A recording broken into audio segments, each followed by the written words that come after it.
Let me tell you something that most people miss when they're looking at greatness. They see the fireworks, they see the headlines, they see the celebration, but they never see the nights full of rejection, the long seasons of doubt, and the 1,000 no's before that one earth-shaking yes. That's why today we're gonna talk about something that should be ringing in every boardroom, classroom, and war room across the world. We're talking about India, and we're talking about Akash-NG, not just a missile system.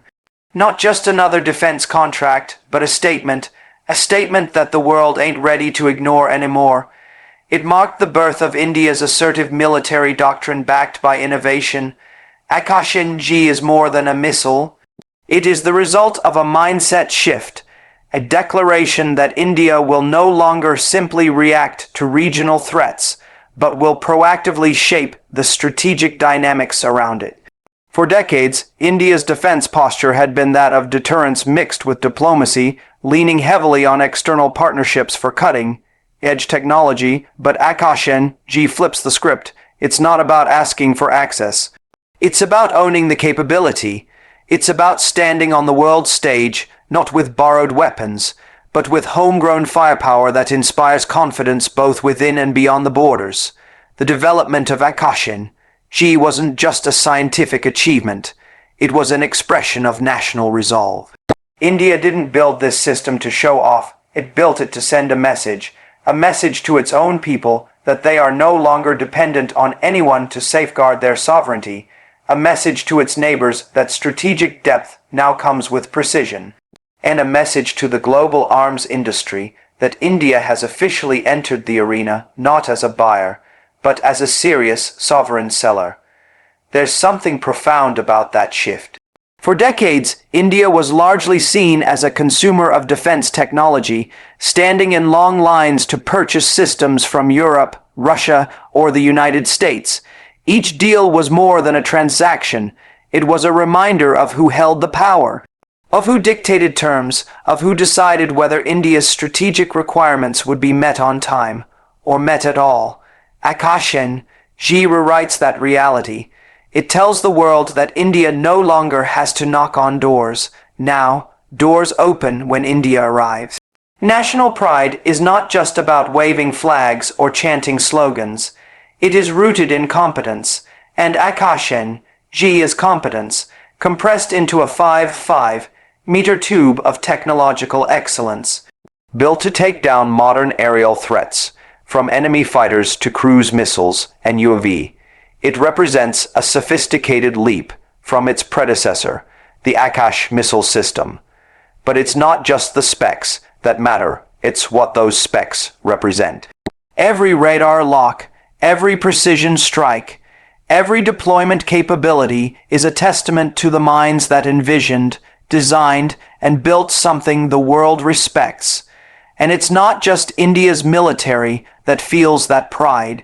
The pride spreads to the scientist in Hyderabad pulling 40-hour shifts at the DRDO lab, to the welder in Bengaluru who handled titanium alloy like an artist with brush strokes, to the coder in Pune who optimized tracking algorithms to milliseconds. It belongs to every citizen who stayed loyal to the vision of self-reliance, to every policymaker who funded indigenous innovation instead of outsourcing dreams. You see, India has always had brilliant minds. What it lacked for many years was institutional confidence.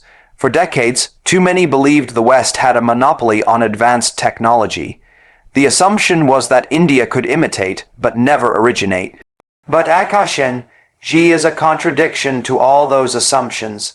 It was conceived, born, and tested on Indian soil, and now it is being showcased on a global platform. That kind of turnaround doesn't come from imitation.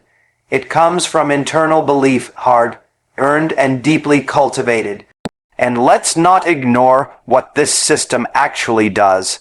The Akash-NG is a short to medium-range surfaced-to-air missile with advanced capabilities. It can lock on to multiple targets with advanced ESR radar. It can function in all weather, and it comes with a canisterized launcher for quick mobility and deployment. These aren't features added to impress, they are necessities for the modern battlefield. And the fact that India has met those requirements without foreign collaboration, without reverse engineering, speaks volumes about the country's technical maturity. Technological confidence is not built in a day. It's built over decades of trial and error, of failures turned into feedback, of blueprints shredded and redrawn, of tests that explode not with success, but with lessons, and still, India kept building, because nations that want to lead must first learn how to build from scratch. Akash-NG is a symbol of that journey, not an endpoint, but a milestone. It tells the youth of India that the ceiling is not where the West says it is. The ceiling is wherever they choose to place it, and this confidence is contagious.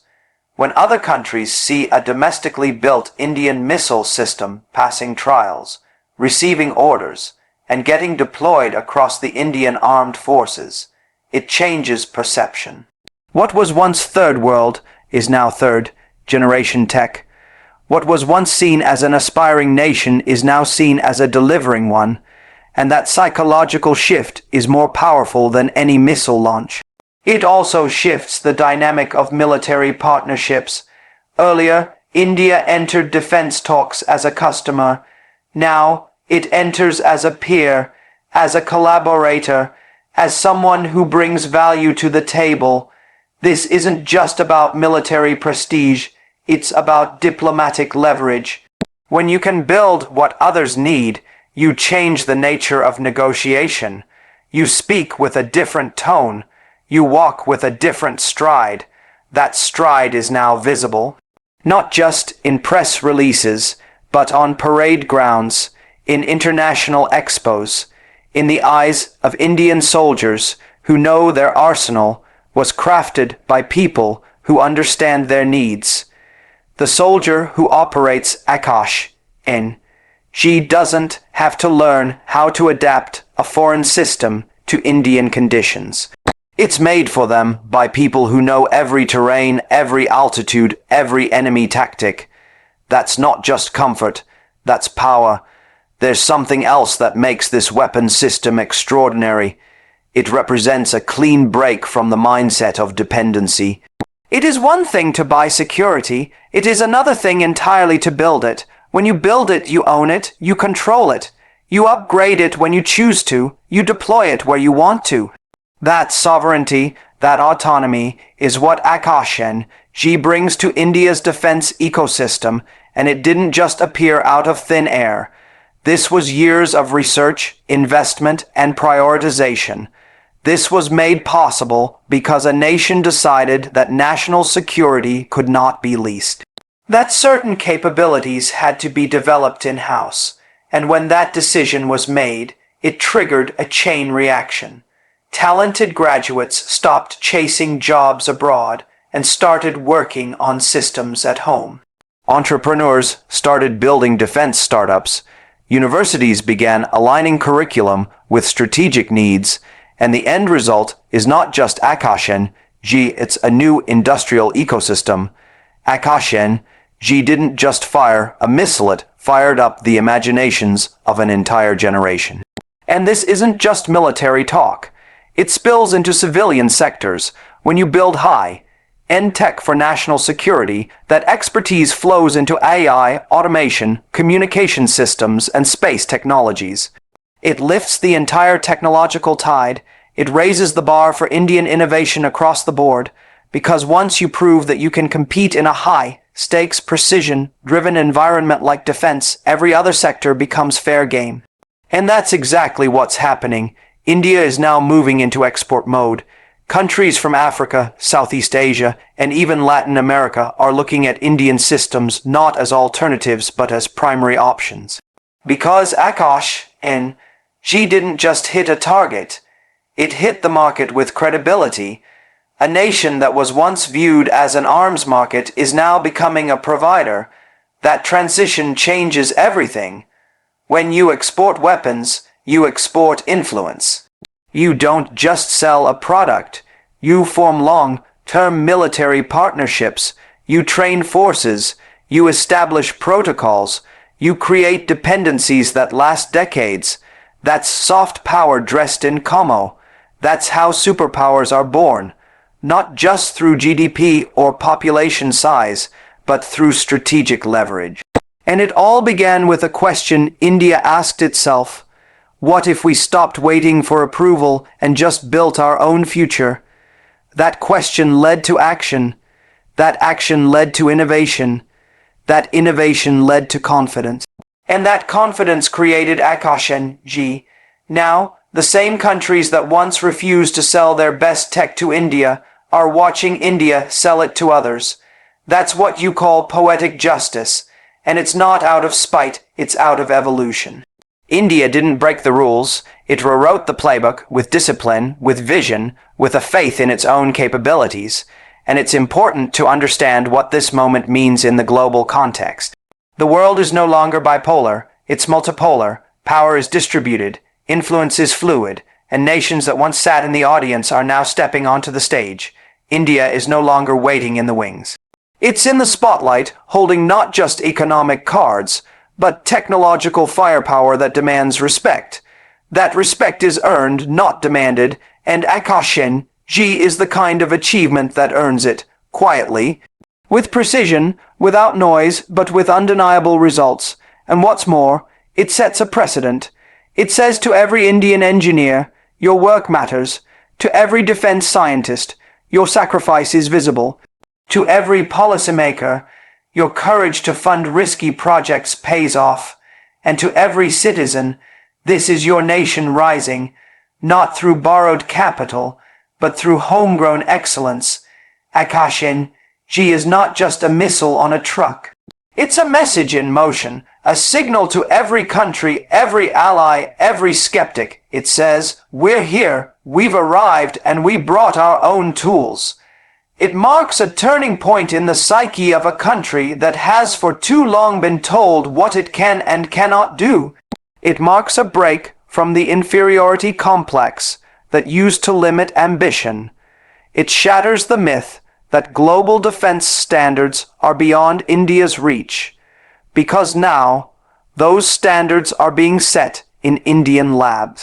They're being refined by Indian minds, they're being deployed by Indian hands. Now hold on, don't you sit back and think this was easy. Don't you dare believe for 1 second that this deal just fell into India's lap like a fruit from a tree. Nah, this was the fruit of sweat, of persistence, of being told you're too late to the game, too poor to compete, too complicated to trust, too brown to lead, and yet, here they are, India, sealing their first ever global export deal for the Akash-NG missile system. Global, not regional, not emerging. Global, and that is not just defense news. That's a redefining moment in global politics, in strategic warfare, and in national confidence. Because let's back it up. Let's go back to the days when India wasn't even allowed to dream like this, when the defense narrative was buy from the West, and India was handed second-hand gear with first-class conditions. A time when India's role was to play support, to maintain peacekeeping duties, and to sign the dotted line when big powers made decisions. But somebody in India said, no, we're not just going to be buyers anymore, we're going to be builders, we're going to be designers, we're going to be leaders. That somebody wasn't a person, it was a spirit. It was a fire that spread through labs, through factories, through classrooms, through the hearts of engineers and scientists and dreamers who weren't in it for applause. They were in it for purpose. And out of that fire came Dardio, out of that mission came Akash, and then came Akash-NG, the next generation, built not to follow but to lead. And let me tell you what the Akash-NG represents. It's not just a missile, it's a mirror. A mirror that shows you what a country can become when it refuses to believe the limitations the world has handed it. A mirror that reflects what happens when a nation invests in its youth, in its brainpower, and in its destiny. Akash-NG isn't just faster and smarter, it's symbolic. It's saying to every superpower, We're not sitting at the table as your guests anymore. We're sitting here because we earned it. Think about it. This is a country that was written off time and time again. Colonialism drained it, corruption tried to break it, division tried to tear it, but something inside India never stopped breathing, never stopped beating, never stopped building, and I know some folks still think India just got lucky. Let me break that illusion. There's no luck in designing an all. Whether multi-target, radar-guided, surfaced, wear missile that can take out modern aerial threats with precision. That's not luck. That's genius. That's hours, days, years of blood and sleeplessness. That's hundreds of labs sinking like a heartbeat. That's engineers who believed in their tools when no one else believed in them. That's military men and women who trained not just with weapons, but with vision. And the world noticed. You know what makes this missile deal special? It's not just the technology, it's the trust, because trust is the true currency of defense exports. You don't just get trust handed to you, you earn it. You earn it through transparency, through tests, through trial by fire, and India did all of that. Nations around the world saw that when India says they'll deliver, they deliver. That's why this deal, this first-ever global Akash-NG missile export, is more than just a purchase order. It's a testimony that India is now a reliable, sophisticated, sovereign partner in global defense architecture. It's a loud announcement that India's rise is no longer coming. It's here. Let me tell you what I love about this story. It ain't perfect. It's full of delays, debates, redesigns, and detours. But that's exactly why it's beautiful. Because so many of us get discouraged when things don't go according to plan. We start out with fire, and one setback makes us think we ain't built for this. But India's Akash-NG project shows us that excellence ain't linear. Greatness stumbles, vision gets blurry, but purpose it keeps going. At one point people asked, why not just import? Why spend billions on R&D? Why take the risk? But that's the thing about true transformation. It never happens without resistance. It never happens without questions. But the ones who change the game are the ones who answer those questions with results. So what did India do? They built a weapon system that can rival some of the best in the world. They built something agile, something indigenous, something scalable, and something exportable. Let that sink in. Because that's how you flip the script. That's how you take what the world sees as your weakness, being developing, being non-aligned, being late to the party, and turn it into your power. You know why I respect this move so much. Because it wasn't about showing off. It was about showing up. It was about being counted among those who shape the world, not just those who react to it. And let me tell you, once a nation starts believing that it belongs in the room, the world can't ignore it anymore. This isn't just a win for the Indian military. This is a win for every small town student who studied by candlelight and dreamed of becoming a scientist. This is a win for every Indian mother who packed lunch for her son working night shifts in a defense lab.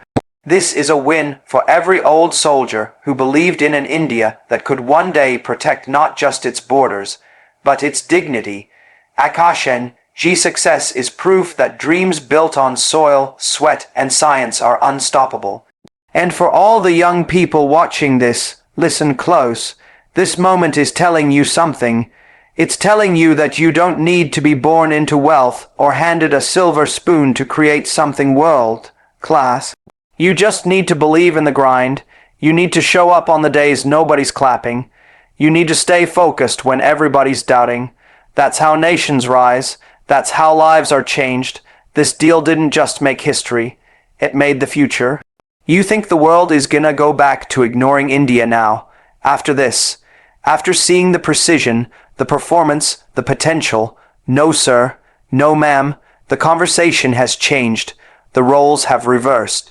And the student has become the teacher, and let me just say, This ain't the end, this is the beginning. You think India's stopping with Akash-NG? Oh no, this is just the first domino. Brahmos, Tejas, Astra, Pinaka, Kaveri, they're all in motion, and once that engine starts running, there ain't no stopping it.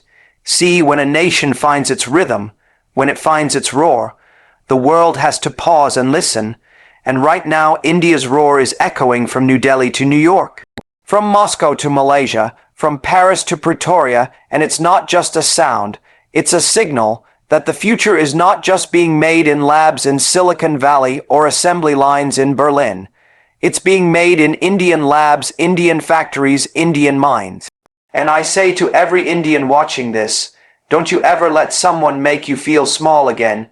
Don't you let anyone tell you you're just a consumer. You are a creator, a contributor, a contender.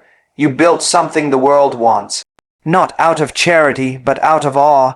And to the rest of the world, I hope you're watching, not with fear, but with respect. Because when a nation rises not by conquest but by character, not by intimidation but by innovation, that's the kind of leadership we need more of. Let this be a lesson to the dreamers, to the builders, to the doubters and the believers. Don't wait for validation to do something great. Create something that demands recognition, that forces people to rewrite the rules. That's what India did with Akash-NG. They didn't beg for attention. They earned admiration. They didn't copy. They crafted. They didn't boast. They built. So what now? Now we rise higher. Now we go bolder. Now we take this momentum and we multiply it. In tech, in healthcare, in AI, in diplomacy. Because once you show the world what you're capable of, the only question left is, what's next? And I'll tell you what's next. India stepping into a new role. Not as a junior partner, not as a backup plan, but as a primary force, a superpower not defined by bombs, but by brains, not by politics, but by purpose, not by fear, but by focus. So to every underdog out there, India just gave you a playbook. And the first page says, believe, the second page says, build, and the last page says, boom, the sound of a launch, the sound of a new era, the sound of a dream taking flight. That's the sound of Akash-NG. That's the sound of India. That's the sound of destiny arriving on time.